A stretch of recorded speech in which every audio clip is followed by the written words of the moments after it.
At sa hindi sinasadya ay nag-init ang pakiramdam niya nang masilayan ang ex-fiancé ng kambal niya, but his fiancé now. Sa darating na buwan ay idaraos ang ingrandeng kasal nila ng dalaga. His mother planned the wedding, hindi si Ariela at lalong hindi siya. Pumayag lang siya dahil sa kagustuhang gumaling ang kanyang mama. At alam niyang ganoon din si Ariela. Hindi naman lingid na parang tunay na ina na ang turing ng dalaga sa kanyang mama. Ang gusto sana nila ng dalaga ay isang simple o civil wedding na lang at tanging iibadahin ay ang mga immediate family nilang dalawa. But of course, hindi yun pinayagan ng kanyang mama. Ariela walked with purpose and project an attitude of utmost confidence. She stepped in tempo while listening to the rhythm of the loud music playing on air. She maintained eye contact with someone in her sight nang biglang bumilis ang tibok ng kanyang puso nang mapagsino ang lalaking iyon. Titig na titig din ito sa kanya. Kayden was looking at her with amazement. Kitang-kita niya iyon sa mukha nito pero saglit lang iyon dahil bumaling ito sa katabi niyang si Camille. Her eyes shifted to Camille. Madilim ang mukha nito habang nakatingin sa kanya. Napalunok siya. Si Camille dapat ang nasa stage ngayon at hindi siya pero hindi niya alam kung bakit biglang nag-iba ang desisyon ng board tungkol sa listahan ng mga modelong lalahok sa event ng Fernando's at Lacoste. May mga alingas-ngas siyang narinig sa kumpanya. Ang CEO daw ng Fernando's Clothing Line ang pumili ng mga modelo at syempre sa kanya.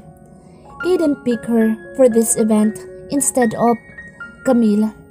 Parang ayaw niyang paniwalaan iyon. Malapit ito kay Camille at umuugong ang chismis na may relasyon nga ang dalawa. Hindi ba't nabanggit iyon noon ni Alden sa kanya? Malamang nga ay magkasintahan ang dalawa. Nakaramdam siya ng kaba. Next month, ikakasal siya kay Kayden. Maraming katanungan sa isip niya pero wala siyang lakas ng loob para sabihin sa binata. They will get married for Señora Elvira's sake. Pero paano si Camille? Siguradong tututol ito sa desisyon ng ina ni Kayden. Pero bakit okay lang kay Kayden ang kasalang iyon? For his mom's recovery. Sagot ng isip niya. Yeah, it's all about Mama Elvira. At ganun din siya.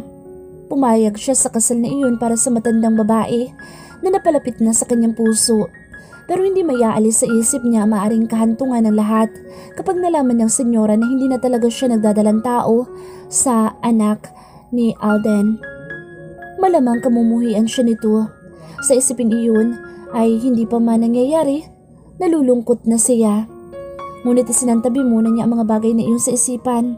Mas maigi mag-focus muna siya sa stage nang magtagumpay ang glamour.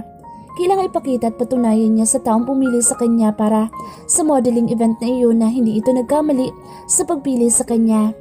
Hindi niya ito bibiguin. She was very thankful to that person kahit hindi niya sigurado kung sino. Dahil ito ang pinakahihintay niyang mangyari. Ito ang pinapangarap niya.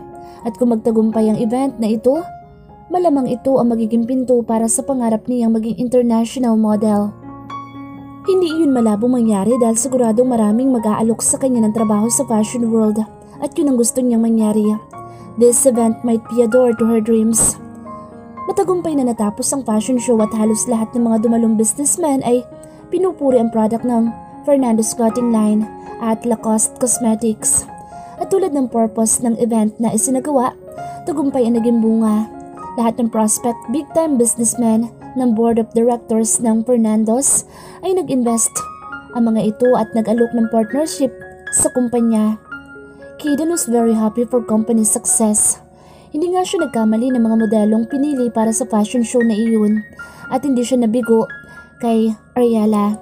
Ito nga sinubo niya bilang star model ng fashion show at hindi si Camille dahil malakas ang tiwala niya sa kakayahan nito sa modeling. At kung sa ganda ang pag-uusapan, talagang mas lamang si Ariela at mas pipiliin niya ito kaysa kay Camille para sa event na iyon.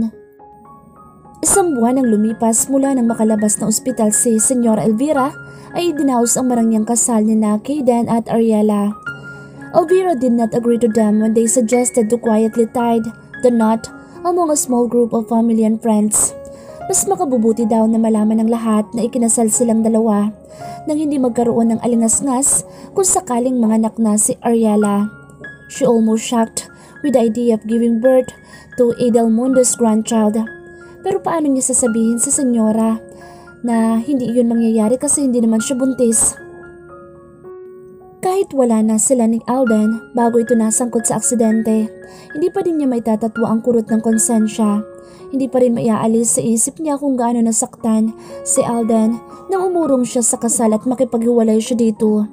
At yun na nagtulak sa binata para magpakamatay. Though, walang solid proof na nag-suicide nga ito, she still feel the guilt. At kung lalong lumala ang kalagayan ng matandang babae dahil sa kanya, hindi na niya kaya pa ang panguusig ng kanyang konsensya. Matiwasay na naidaos ang kasalan, pero may isang taong hindi na nakita ni Ariela matapos ang seremonya, si Camille. Batid niyang dumalo ito dahil nahagip ito ng kanyang paningin kanina mula sa mga saksi ng kanilang kasal ni Alden. Bakas ang dilim at lungkot sa mukha nito at nasasaktan siya para dito. Babae din siya. Ramdam niya ang sakit ng maagawan at ng maloko. Pero hindi ba ito rin ang dahilan ng pagkasira nila ni Alden? Ipinilig niya ang ulo. Mali ang balikan pa ang pangyayaring iyon. Isa pa, may relasyon na sina Camille at Alden bago pa naging sila ng binata. Pero hindi dapat natuhugin ang kambal. Ginawang parang barbecue lang sina Alden at Kaden ah. Singit muli ng mapanghusgang isipan niya. Napahawak siya sa kanyang sentido. Wala na din siyang pinagkaiba kay Camille. Ex-fiancé niya si Alden at ngayon ay asawa na niya si Kaden. Kung nanuhog si Camille, anong tawag sa ginawa niya? Ayos ka lang ba, iha? Boses ni Don Edmond. Agad siya nitong inalalayan sa pag-aakalang nahihilo pero ang totoo, gusto niyang iwaksa sa isipan ng mga hindi magandang pumapasok doon. Opo, Papa. Hindi pa rin siya sanay na tinatawag ang matandang Don ng Papa. Mabuti pa'y umupo ka muna. Where is Kaden? Sabay nilang iginala ang mga mata sa paligid pero wala si Kaden. Marami pa rin mga tao at abala sa pagkain at inumin. Kasama niya ito kanina pero nagtakas siya dahil bigla na lang itong nawala sa tabi niya. Hindi man lang ito nagpasabi kung saan pupunta. Pero bakit nga ba ito magpapaalam sa kanya? Kasal lang naman nila ngayon. Maraming tao at kailangan magpanggap. Tulad ng sabi ng senyora, hindi dapat magkaroon ng alingas-ngas ang tungkol sa pagsasama nila ni Kaden. Baka nag-CR lang ho, Papa. Nasabi na lang niya. Tumango ang senyor at inakay siyang umupo pero tumutol siya. Kailangan niyang tunguhin ang washroom. Kanina pa siya nagtitiis sa simbahan hanggang sa reception. Ing-ihi na siya. Nakaiintinding tumango ang Don na mag-excuse siya dito. Agad na siyang tumungo sa washroom. Hindi rin naman siya nagtagal doon. Kailangan pa niyang hanapin si Kaden. Kailangan pa nilang asikasuhin ang mga bisita. Palabas na siya nang may maulunigan siyang mga boses sa loob ng isang saradong cubicle. Hindi na sana niya iyon bibigyan pansin pero nabosesan niyang isa. Hindi siya pwedeng magkamali. Boses ni Kaden ang isa. Pero nung ginagawa nito sa washroom ng mga babae? The other voice was from a woman at hinuha niya may pinagtatalunan ang dalawa. Biglang sumirat sa alaala niya ang tagpong nabisto niya ang relasyon ni Alden at Camille noon. Camille? Sa pagkakaalala sa babae ay biglang binundol ng kaba ang kanyang dibdib. Hindi kaya si Camille ang kasama ni Kaden sa loob ng saradong cubicle? Maingat siyang lumapit sa pinto para mapakinggan ang pinag-uusapan ng dalawa. Sorry, hindi naman niya gusto mag-eavesdrop sa mga ito pero malakas ang kutob niyang may kinalaman ang naganap na kasalan sa pinagtatalunan ng dalawa.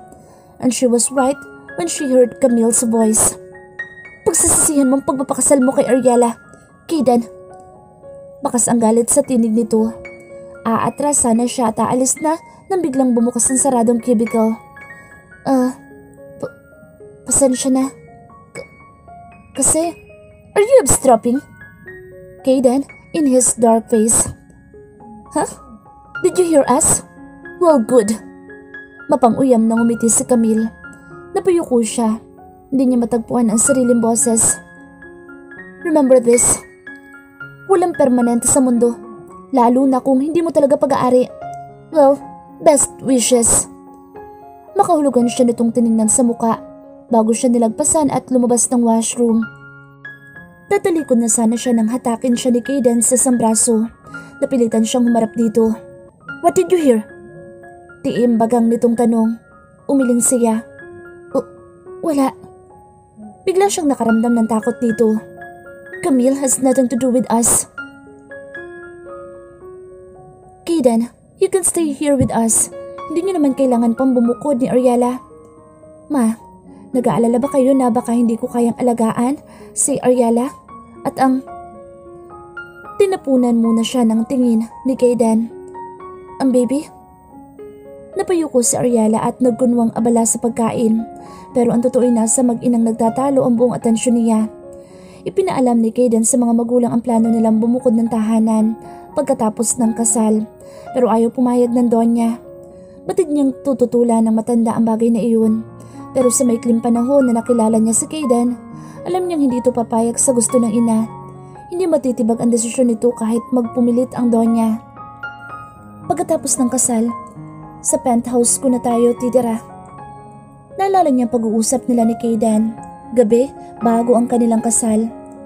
Mahirap kumilos kapag kasama natin sa isang bubong si Mama. Ayoko mahirapan ka sa pagpapanggap. Ang pinakamahirap niyang gagawin ay ang magpanggap, ang magkunwaring buntis kahit hindi. Sa bawat sandaling kasama niya si Doña Elvira, sinusundot na siya ng konsensya. Natatakot na isang maling kilos at salitay mabibisto na siya. They are just hoping na sana'y mabilis ang paggaling ng Donya nang sa ganoon ay makapagtapat na sila ni Kayden sa totoo niyang kalagayan. Dahil kung hindi, wala siyang may papakitang pruweba na nagdadalang tao nga siya. Sino bang buntis ang hindi lalaki ang tiyan? Siya lang, dahil hindi naman talaga siya buntis. Sa mga darating na buwan, siguradong magtataka na ang iyong mama. Paano natin ipaliliwanag ang impis kong tiyan? Matiim siya nitong tiningnan sa mata bago sinuyod ng tingin mula ulo hanggang paa at pabalik sa kanyang mga mata. Napalunok siya. Bakit ba bumibilis ang tibok ng puso niya sa tuwing tititigan siya ni Kayden? Hindi niya kayang salubungin ang intensidad ng titig nito. He has the power na hindi niya kayang tapatan. Lagi pinanlalambutan ng tuhod at kinakabahan. His eyes was kind of dangerous when he looked at her. Kaya nga, mas maigi na bumukod tayo. Sana lang ay makarecover si Mama na mas maaga para maipaalam na natin ang totoo. Humugot ito ng malalim na hininga. Intindihin mo na lamang siya kung kukulitin ka tungkol sa baby. Pero inaalala ko itong si Ariella, iho. Baka mahirapan siya sa kondo mo. Wala kang katulong doon. I will hire a housemaid paglipat namin, Mama. Giit ni Kayden. Pero honey, payagan mo na sila. Mas mainam na bumukod sila para magkaroon naman sila ng privacy. Di ba't maganda iyon na magkakilala sila ng husto? Sabat ng Don, sabay hagod sa likod ng asawa. Bumuntong hininga ang Donya. Bueno, kung iyan ang gusto nyo, wala akong magagawa.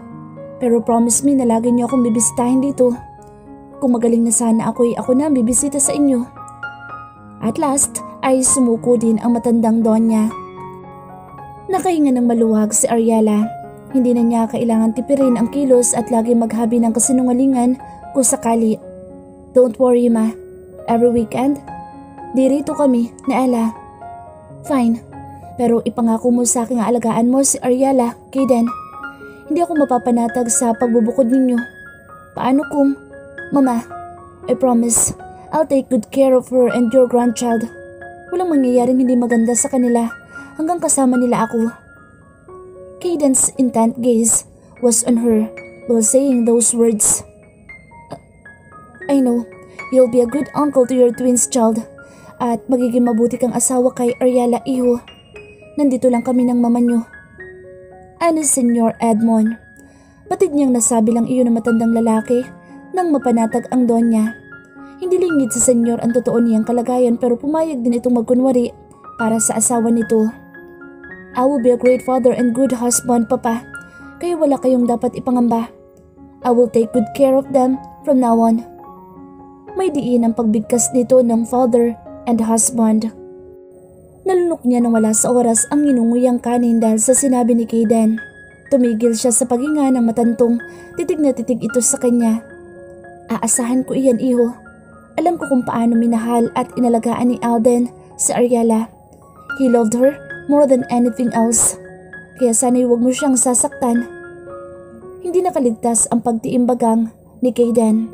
Biglang nanlamig ang pagkakatitig nito sa kanya at bago pa nito naiiwas ang mukha sa kanya napansin niya ang puot sa mga mata nito. What was that for? Wala na itong imik, ni hindi sinagot ang ina at padarag na tumayot umalis sa hapag. Napailing ang matandang Don at muling hinagod ang likod ng asawang biglang nalungkot. Tumikim siya para makuha ang atensyon ni Kayden. Nasa terasa ito at tanaw ang kalawakan. Makulimlim ang langit at halatang anumang oras ay bubuhos ang malakas na ulan. Marahil ay dala na ng low pressure na namumuo ayon sa balita kaninang umaga. Hindi siya nito nilingon, pero batid niyang nakikiramdam ito at naghihintay ng kanyang sasabihin. Alam kong parte lang ng pagpapanggap ang sinabi mo kanina kay Mama, Kayden. Panimula niya. Pero huwag kang mag-alala, hindi ako magiging pabigat sa'yo. Hindi ako magiging hadlang sa mga gusto mong gawin sa buhay mo. Hindi kita pakikialaman. Napansin niya ang pag-igting ng panga nito. Mukhang hindi nagustuhan ng sinabi niya. Pero para naman ito sa kanya, sa kanilang dalawa. Hindi porket kasal sila ng legal ay gagampanan na nito ang papel ng mabuting asawa. Alam nilang pareho ang sitwasyon kaya dapat lang na ibigay niya ang kalayaan dito. Ayaw niyang isipin nito na responsibilidad na siya nito ngayong kasal na sila. Tumabi siya dito, tumawak sa barandilya ng terasa at tumanaw sa kalawakan. I'm not Alden, Ariella. Kaya sana'y huwag mong hanapin sa akin ang mga katangian niya. Hindi ko maibibigay sa iyo ang pag-aalaga at pagmamahal na ibinigay niya sa iyo, tulad ng gusto ni Mama. Puno ng pait ang seryoso nitong tinig. Hindi ko naman hangad na tatuhin mo ko katulad ng sa kakambal mo. Ituring mo akong isang kaibigan na handa kang tulungan, Kayden. Hindi naman tayo habang buhay nakasal. Kapag magaling na ang mama mo, aayusin na natin ang pagpapawalang bisa ng kasal. Pumikit siya ng mariin at huminga ng malalim. Kung tutulad dito kay Alden, masasaktan ulit siya sa huli. Hindi ba't sinaktan siya ng kakambal nito? Kaya ayaw niyang tratuhin siya nito ng katulad ng ginawa ng kakambal. Kung ayaw nito na alagaan siya at mahalin tulad ni Alden, mas higit na ayaw niya dahil ayaw niyang masaktan pang muli. Kaya ngayon pa lang ay dapat na magkalinawan na sila ni Kayden tungkol sa magiging setup nila sa iisang bubong. Hindi naman nila kailangan magpanggap oras-oras dahil bubukod na sila ng tirahan. I will be a good husband to you, Ella. Totoo yun sa akin. And I hope you'll be a good wife too. May mga tungkulin ako bilang asawa at ganun ka din. At may mga pangangailangan din ako bilang lalaki, Ella. So I can't be just a friend to you. I don't do a friend. I make love to my woman. Nag-init ang mukha ni Ariella. Pinanlakihan siya ng mga mata. Ano bang pinagsasabi ni Kayden? Naintindihan niyang legal ang kanilang kasal. Mag-asawa na sila pero hindi sa puso at damdamin. Hindi nito dapat binabanggit ang ganoong bagay sa kanya at lalong hindi nila dapat gawin iyon. Maghihiwalay din sila at babalik sa normal ang buhay nila. Mali ang gusto nitong mangyari. Napalunok siya. Parang hindi siya makahinga sa lakas ng bayo ng kanyang dibdib. That's why I've told you na hindi kita pakikialaman. You can do whatever you want. Malaya ka pa rin. You can play around. Sinusubukan niyang pakalmahin ang tinig. With your woman. I won't put your name into shame, Ella. Kapag sinabi ko magiging mabuti akong asawa, gagawin ko iyon. Hindi ko bibiguin si Mama. Sumandig ito sa barandilya at humarap sa kanya. Hindi kita lolokohin dahil asawa na kita. Kunot noon niya itong tiningnan. Ang itim na mga mata nito ay titig na titig sa kanyang muka. Alam niya kung gaano siya kapula ngayon sa harapan nito. Ramdam niya ang sobrang init ng kanyang mga pisngi. Hindi niya inaasahang bubuksan nito ang ganoong paksa sa kanya. Napaka-rude nito. Pumayag ako sa kasal para tulungan ang mama mo na naging malapit na sa akin. Hindi para maging babae mo. Go on. Have sex with other girls. Do it with your girlfriend, Camille. Hindi kita pipigilan. Pero wag kang umastang pag-aari mo ako, Kayden. Hindi niya napigilan ang sariling hindi magtaas ng boses. Nabastusan siya dito. Kailan may hindi sumagi sa isip niya ang makatabi sa kama ang lalaking ito. Lalo tuloy umigting ang paniniwala niya. He is dangerous. Pumayag sa Doña Elvira na bumukod sila ni Kayden, pero hindi ito pumayag na hindi dalhin ang isang katulong nila sa mansyon para gumawa sa gawaing bahay. Nag-aalala ito na baka mapaano siya at ang dinadala niya kung magagagalaw siya. Halos mabilaukan siya sa mga bili ng Donya para sa kabutihan ng baby niya. Nakahinga lang siya ng maluwag nang makarating na sila sa penthouse ni Kayden. Hindi naman ito kalayuan sa mansyon ng mga Del Mundo. Nasa sentro nga lang ang penthouse na tutuluyan nila at malapit sa glamour. Lisa, ilagay mo ang maleta ng mom mo sa master's bedroom. Utos ni Kayden sa katulong na kinaray nila mula sa mansyon. Opo sir, akin na ho ma'am. Anito nang ayaw niyang bitawan ng hawakan ng kanyang maleta. Bakit sa master's bedroom? Nagtatanong ang kanyang mga mata nang bumaling kay Kayden. Hindi siya makapagsalita dahil takot na magsumbong si Lisa sa donya. I have only 3 rooms in here. Master's bedroom, guest room at maid's quarter. You are my wife and not my guest, so you have to sleep in my master's bedroom. He smirked bago siya tinalukuran nito at tumiretso sa kung saang sulok ng bahay. What the? Bigla siyang pinanlamigan ng katawan. Hindi niya in-expect ito. Hindi niya napaghandaan ang bagay na ito. How could he do this to her? Alam naman ito kung ano talaga sila, na nagpapanggap lang sila. Pero nang maisip na baka dahil kay Lisa, na obviously ay spy ng donya, kaya gusto nitong magsama sila sa iisang silid, hindi na siya tumutol. Ibinigay niya kay Lisa ang maleta. Malalim na ang gabi. Kanina pa siya nakahiga sa kama.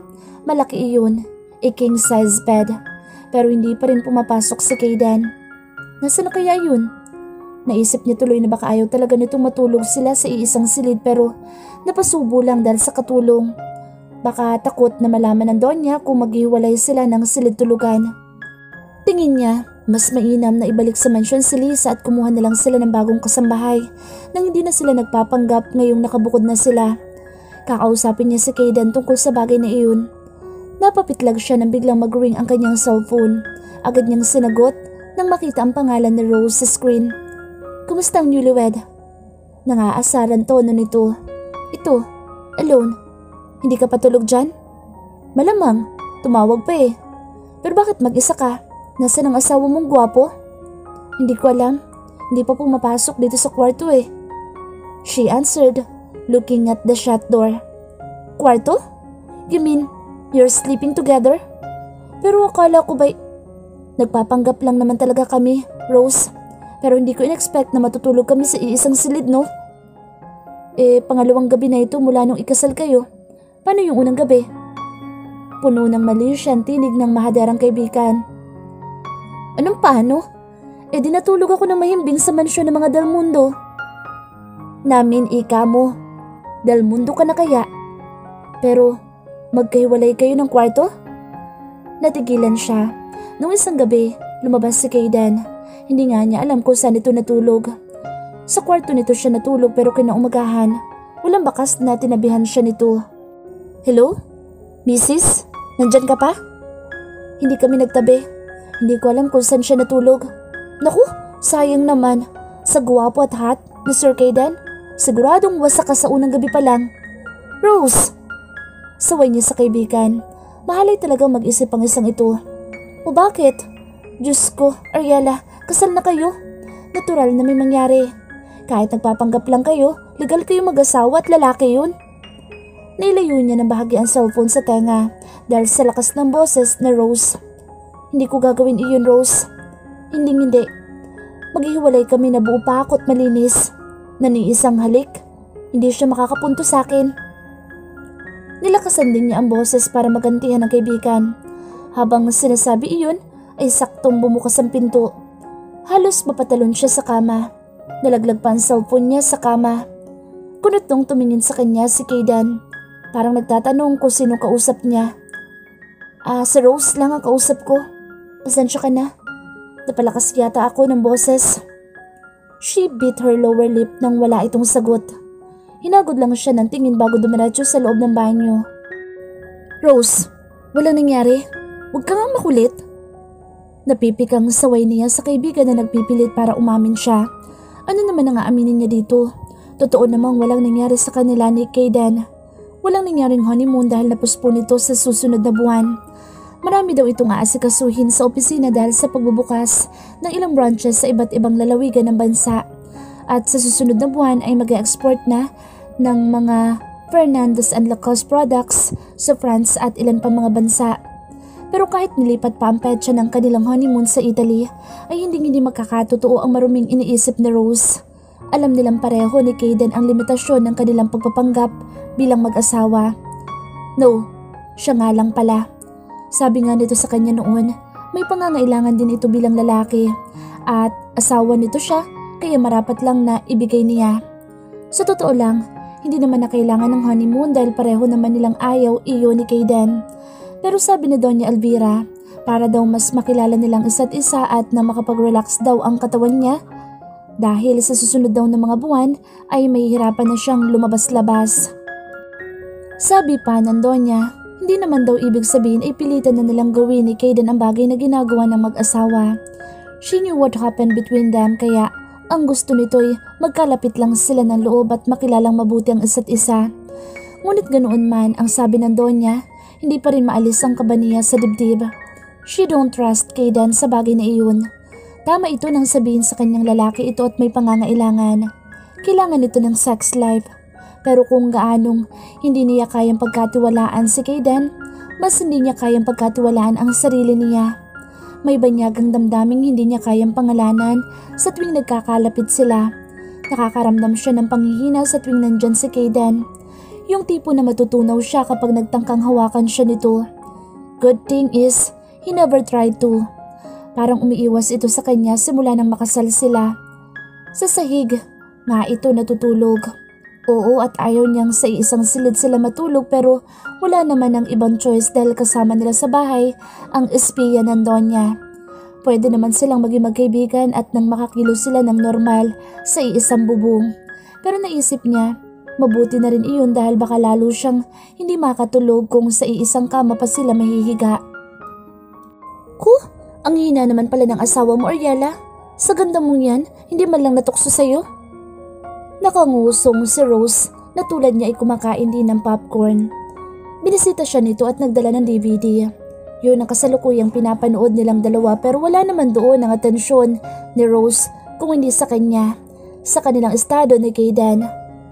Mabuti ngang hindi niya ako magustuhan, Rose. May girlfriend yun at pahirap na magkasira pa sila ng dahil sa akin. Ayokong may ma-involve na damdamin sa pagitan namin. Sa tingin mo ba, hindi masisira ang relasyon nila ni Camille? Ariela, noong pumayag kayo sa gusto ni Doña Elvira, sira na ang relasyon nila. Sino bang babae ang papayag na pakasal sa iba ang boyfriend habang may relasyon pa sila? Bumuntong hininga siya. If she will be in Camille's shoe, siguradong hindi niya iyon matatanggap. Pero ginawa lang namin iyon para sa ikabubuti ng ina ni Kayden. Pero ikasisira ng relasyon nila? Rose snapped. Come on, Ariela. Babae tayong pareho. Kung ako si Camille, hindi ako papayag. We can tell the old woman the whole truth. Hindi ko hayaang magpanggap ng ganyan ng boyfriend ko kasama ang ibang babae. Lalo na kung mas maganda sa akin. Pumulot ito ng popcorn mula sa bowl na hawak niya at agad na kinain. Maaaring nag-aalala lang si Camille sa Doña. Godmother niya iyon eh. Pero nang maalala ang tagpo sa washroom noong araw ng kasal nila ni Kayden, batid niyang tutol si Camille sa pagpapakasal nila ni Kayden. Pero bakit hindi ito gumawa ng hakbang para mapigilan iyon? Ang sabihin mo, wala talaga silang relasyon. Basta sa pakikitungo ni Sir Kayden sa Camille na iyon, masasabi kong wala talaga silang ugnayan. Para lang talagang glue ang babaeng iyon kay Sir, kahit kay Alda noon. Tuluyang sumimangot ang kaibigan, napailing siya. Saan mo naman nasagap ang chismis na iyan? Sa trabaho? Saan pa? Natatawa at naiiling na tinignan niya ang kaibigang sa wakas ay nag-focus na sa pelikulang pinapanood nila. Buong akala niya ay nandoon na talaga sa TV ang atensyon nito pero muli itong nagsalita. Pero Ariela, dahil lang ba talaga sa pag-aalala mo kay Doña Elvira? Kaya ka pumayag na pakasal kay Sir Kayden? Nanunukso ang ngiti nito at ang mga matay nananantiya. Naudlot ang pagsubo niya ng popcorn. Pinandilatan niya ito. Ano bang klaseng tanong yan, Rose? Alam mo naman ang dahilan kung bakit ako pumayag sa pagpapanggap na ito. It's all because of Mama's sake. Alam mo naman ang kalagayan niya, di ba? Mama's sake talaga? Pangalas ka pa nito. Wala bang hidden feelings na involved? Binato niya ito ng popcorn. Bunganga mo, Rose. Mami, marinig ka ni Lisa. Saway niya sa kaibigang humagalpak na ng tawa.